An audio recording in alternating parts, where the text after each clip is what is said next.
Сәлеметсіздер ме? Бүгінгі қарастырылатын тақырып ақпараттың өлшем бірліктері.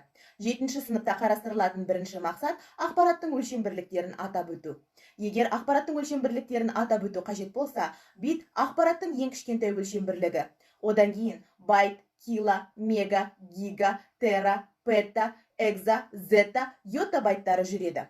7-ші сыныпта қарастырылатын екінші мақсат ақпаратты бір өлшем бірлігінен басқа өлшем бірлігіне ауыстыруды жүзеге асыру.